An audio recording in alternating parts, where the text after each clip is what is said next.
While Paducah is often considered a river town, it's also a railroad town. From the Great Depression through the 1970s, the Illinois Central Gulf Railroad and the Paducah Railroad shops were the backbone of the city's economy. The Paducah Rail Yard anchored the ICG's Kentucky line to the railroad's major north-south link.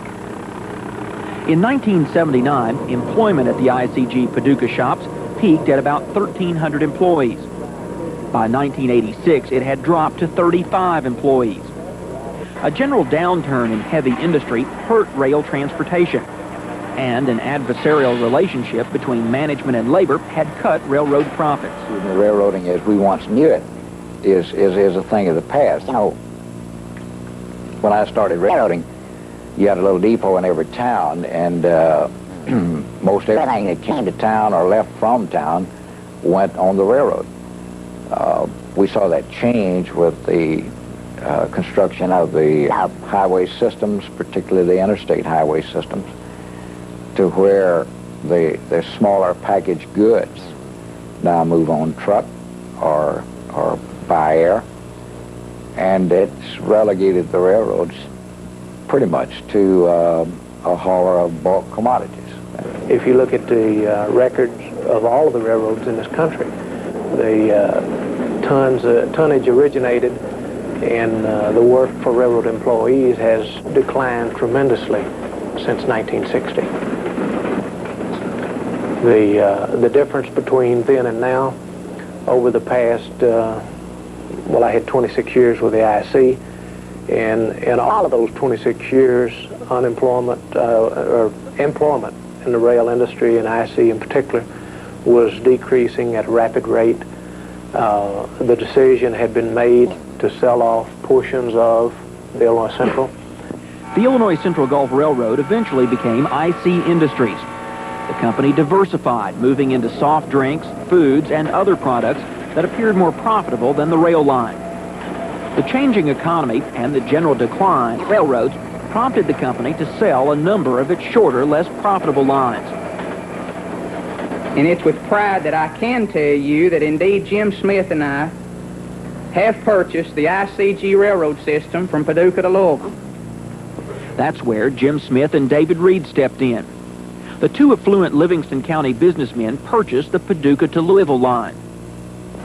Originally learned of the ICG's intention to sell their Kentucky division, which consists of their line from Paducah to Louisville primarily, from the chairman of the board of the ICG. Mr. Harry Bruce had made a trip to our area, and in fact was going on a trip along the primary route from Paducah to Louisville, and asked for an opportunity to visit with us here in our specific area. And we, of course, welcomed the opportunity to meet with him. We thought he was probably here to discuss some other business, but as it turned out, the main topic of conversation was his intention as chairman of the railroad to dispose of this segment of the line. And as a result of that, he posed the question to us whether or not we would have any interest in acquiring this section of railroad. David Reed gets limestone from his Livingston County rock quarry on the line. Smith, a successful highway contractor and coal mine operator, is also highly dependent on the railroad. Smith and Reed are also partners in the construction and operation of a terminal to transfer coal from rail to barge, and we're counting on the railroad to help make the terminal a success. Well, like I say, our immediate reaction was one of surprise. We had just come in the midst of constructing a major improvement to some of our railroad-related operations, the building of a transfer facility for bulk commodities from rail to barge, and to go from one mode of transportation to the other. And we had sort of felt like we had entered into a partnership with the ICG, really, in building a facility that would bring business not only to us, but would give the railroad company improved operations and improved profitability as well. So insomuch as we were in the midst of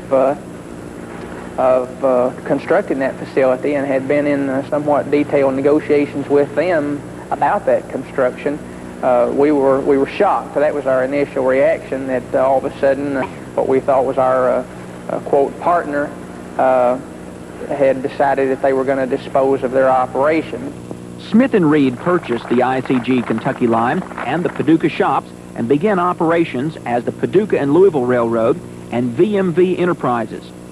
The revival of the railroad and the Paducah shops provide new hope for the economic development of Western Kentucky. Certainly, if you had a person that is known to have a little bit of money, as does Mr. Reed, and these gentlemen were willing to take the risk, not necessarily for a profit motive, but for a motive quite different, a motive to improve the lot of West Kentucky. I see the P&L Railroad as a classic example of the ingenuity that focuses on American free enterprise. You had a situation out there where a company could not make money producing a product and service, but someone else had the ingenuity to come in and attempt to do it at a lower cost. And that ingenuity is important because it is the entire motivation behind our free enterprise system and our competitive way of living. It is a plus because the P&L Railroad, to the extent that they will be successful with that venture, and I think they will, based on the people that are involved, is going to supply many jobs for this area and will be a tribute to a group of people who took the risk to make an investment and try to get a return on that investment. The winner there, besides the principals, if in fact it's successful, is the community, because it has benefited the community in terms of jobs and economic activity. Having been in the mining business in the past, quarrying, we know that in order to get our product from point of origin to destination, it's a must to have a good transportation link in our industry, and we know that's true for other industries. So the role that transportation will play in our state's economy, in our region's economy in the future, we're happy to be a part of that. One of the most promising factors in the emergence of the railroad and the shops is the improved labor management climate. The number of unions representing shop employees were cut from 7 to 2. In return, the railroad cut the number of supervisors, allowing rank and file workers more freedom to set their own work pace. Well, we were more or less working together more than what we used to. You had 7 different crafts in here, and you had everybody more or less trying to get all the different work that they could get. Now then, we took in the laborers in the electrical union, and the machinists took in all the other crafts that they had in the shops here. And where you used to before, you just done one thing, you more or less do just a multiple craft. You just do whatever that needs to be done. If before, where you had to wait, like on a pipe fitter, take a pipe loose. If you need to do something like that now, then you'll go ahead and do it yourself, and vice versa. The machinist craft and other people do the same thing. Whereas before, like they needed a lift truck, run in here, pick up something, move something, now then they'll get a lift truck, move this and move that, you know, and it just don't, you just not enough waiting around as it used to be, and it seems like the attitude seems to be a lot better. I think the labor management on the P&L is excellent. I think we have a good rapport with our people. Not saying we don't have minor labor problems from time to time, but we solve them right on the spot. Under new management, the P&L was able to overcome several problems that plagued the ICG and other larger railroads in general. That relationship developed due to the morale in a declining industry. And every industry that has been in a declining situation employment-wise has had to contend with declining morale. And it just so happened in the rail industry that the declining morale really touched you more in those areas where you paid out the big bucks. One of the things we're able to do, due to the fact that we're a small system, is that we have set up a system where if we have employees that are injured, they receive pay as though they're working, whether they can work or not. And what you find is our employees don't want something for nothing. If they're hurt where they can't perform their regular duties, then they want to do something. And as a rule, they do. So we're hoping that we can set an example to indicate that you don't need that adversarial relationship is I think that the P&L and VMV can be used as an example to point out that you can take an industry that probably has as bad a labor management relationship as you could have, and with the right kind of philosophy, you can have as productive a management labor relationship as you would ever want. It just points out that people will work together regardless of the background. They will work together when they realize and believe that everybody is working for the same thing. And I know Western Kentucky gets a lot of, or at least in the past, it's been pointed out or alleged that labor management is not what it should be in Western Kentucky. But I've made the point over and over. I know what's in all of the labor agreements in Iowa, Illinois, Mississippi, and Louisiana on a lot of the regional railroads. And the flexibility that labor gave us in our agreements far exceeds the flexibility that was received in these other states. So I conclude that labor management relations are better in Western Kentucky. It must be. Former ICG employees say it's not that the old management policies were bad, but by having to consult with corporate headquarters in Chicago on decisions, local management was hampered in its ability to respond to problems. They're not structured as the IC was, in that they required voluminous studies, for instance, to be made of capital improvement projects. They're the kind of people that you can go to and say, we'd like to spend this much money to do a certain thing, and this is why we want to do it, and you get a yes or a no. Now, with the owners living in Western Kentucky getting management a free hand to run the railway, the increased efficiency has improved both morale and productivity. We like to think that that our employees feel that they play an integral part in the success of our railroad. The team effort that we're instilling here at VMV is this is a total team effort from both management and also our labor organizations. And the cooperation between the two areas has been extremely good. The employees' attitude is very positive. They're enthusiastic about their work. They're doing a good quality job, and that's so extremely important now. And the spirit of cooperation is there, and nobody's watching over your shoulder all the time trying to get you to work, because everybody wants to work. There's more communication between the workers and management, and they tell us what's going on, so we're not left in the dark. And I don't know, it's just better working conditions all the way around. I think the morale in the shop is probably higher than it ever has been. Both Smith and Reed put their operating philosophy simply. They expect a good day's work for a good day's pay. And by treating employees right, workers can be expected to do their best. It's a philosophy that has prompted a team effort, bringing both union workers and management together. We have a real good company-labor relationship. Whenever we have a problem, we sit down and discuss it. And so far, we've been able to work out, pretty well everything. When Smith and Reed took over the railroad and the shops, ICG had reduced the workforce. Many workers who spent 20 years or more in the shops were either unemployed or underemployed. From 35 workers, employment in the shops is now back up to more than 200. Putting people back to work has also raised morale here. To some extent, it goes back to the old saying that you never miss a water till the well goes dry. I've been laid off twice, and proud to come back here and see all the friends come back here that are needing a job. I was off 4 or 5 years, and makes this job look pretty good when you're off that long.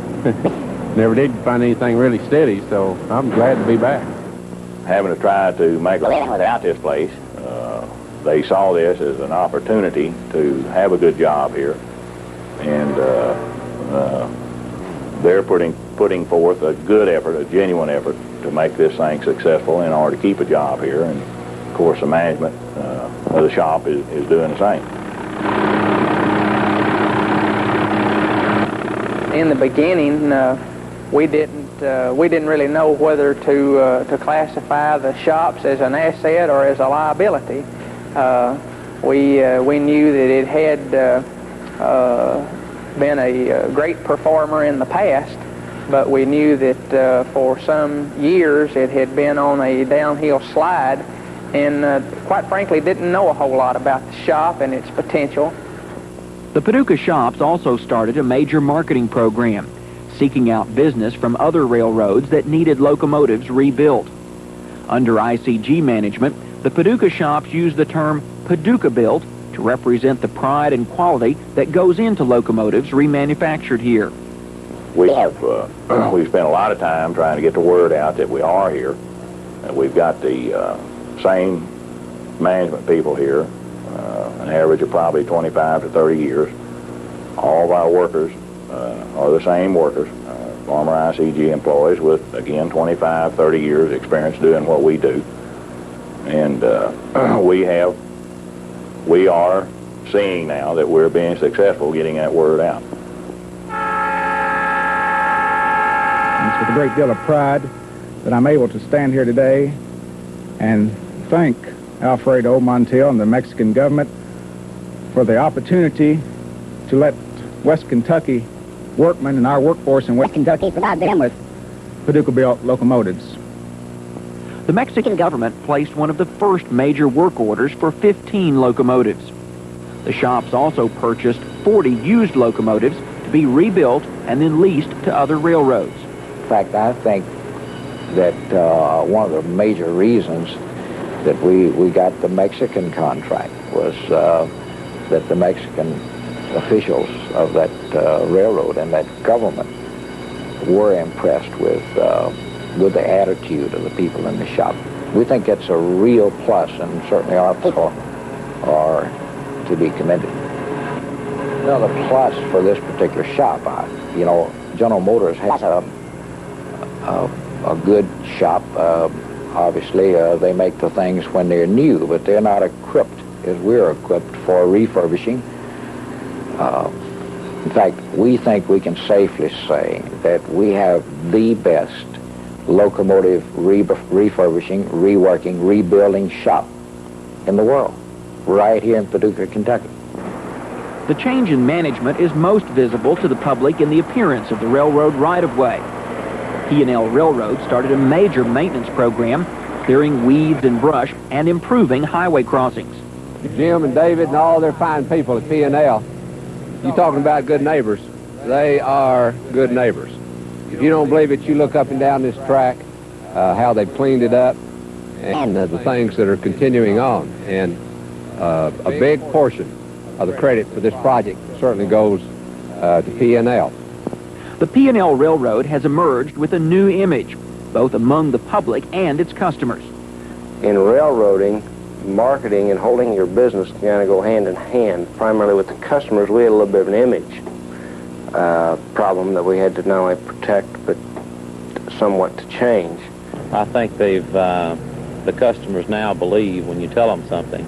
We have run special trains to customers to keep them going. They have a car that's running late off of another railroad, and we'll make a special effort to get it to them as quick as possible instead of telling them that we don't have the service till the next day. And the customers seem to be real satisfied with this. We've saved our customers millions of dollars since we started in the first year. And while a lot of our big shippers were somewhat skeptical at the very beginning, they didn't know whether we were going to operate it as just a coal railroad or what have you.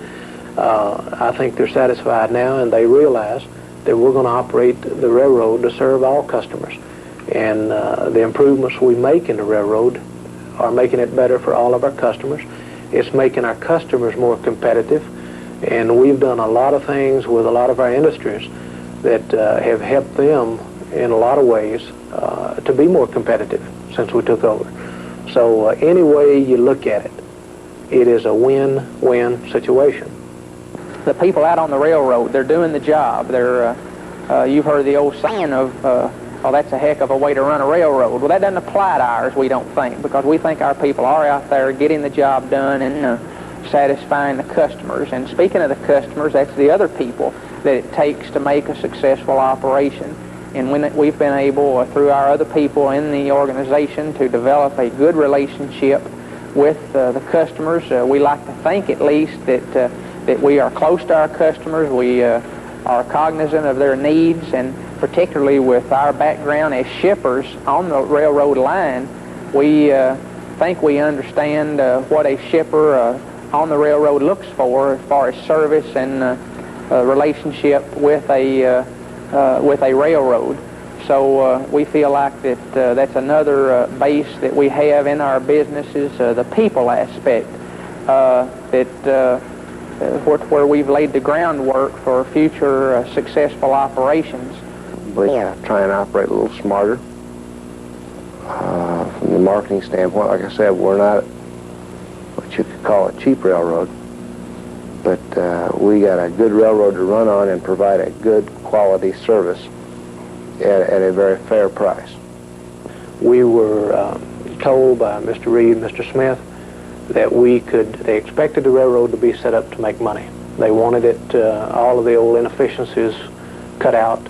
They wanted a very lean company, and then they wanted to take the profits back and put them back in the system.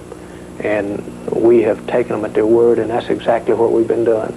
There again, my dad was a great teacher as well, and one of the fundamental principles, I guess, that he operated his business by, and he taught us to do the same, was that in order for a business to be successful, that one must put back into the business what they get out of the business. And the reverse of that really is true, too. What you put into your business will have a great deal to do with what you get out of your business. From a financial standpoint, when you think of success, you think of a company being profitable, something making money. And we've been very fortunate over the years to have been able to run financially sound businesses. And through their investment in the railroad, Smith and Reed are backing up their belief that Western Kentucky's geographic location, the availability of electric power, river, rail, and highway transportation, and the willing workforce make it an ideal industrial center capable of attracting major manufacturing facilities. So the role that transportation will play in our state's economy, our region's economy in the future, we're happy to be a part of that. And you know what? That's another aspect that comes into running successful operations. Most people, when you talk about is a business successful, they automatically, their mind wanders into the financial arena. And well, has it made money? Has it been profitable? And no doubt that is a very key part of being successful. But you know, there's a lot of other things that go into being successful too. And we've been fortunate enough to be successful in some of those other arenas. We're happy with what we do. We enjoy what we're doing. It's been a pleasure to have been a part of the revival of the railroad and the shop operations. We take a good deal of pride in being a part of that. And I say a part because we're only a part. The people that I mentioned are a key aspect of that. In addition to revitalizing the railroad, Smith and Reed are turning their entrepreneurial skills to other projects. They've reinforced their commitment to the region by presenting Smithland and Livingston County a $3.5 million gift, a combination courthouse and municipal building. Smith's investments include the purchase of Paducah's Executive Inn Hotel and Convention Center and Bluegrass Downs Racetrack. He plans major renovations at both facilities. Smith has also started work on a multi-use development that, when completed, he predicts will represent more than a $1 billion investment. The project includes 2,500 homes, a 10-story office building, an airport, a theme park near Kentucky Lake, and more. Jim Smith I guess number one is a dynamic individual. He's a never say die type person. He provides leadership for the rest of us. He has a tremendous sense of foresight and vision. Mr. Smith is he's a risk taker. He's a gambler. And speak from a business perspective, he seems to be a strong believer in nothing ventured, nothing gained. While there's some skepticism about how big the development will become, by transforming the Paducah and Louisville Railroad from a liability into an economic development asset, Jim Smith and David Reed have demonstrated their faith in the future of Western Kentucky and their ability to get things done. My mother taught me back many years ago now that some things that you learn in your childhood you don't ever forget, and she always taught my sister and I that a job worth doing is worth doing right. She seemed to always have patience in dealing with us and went at great lengths in trying to show us that things that you do you need to take your time and to do a good job of. And we've tried to follow that line of thinking and that teaching that we got at a very young age.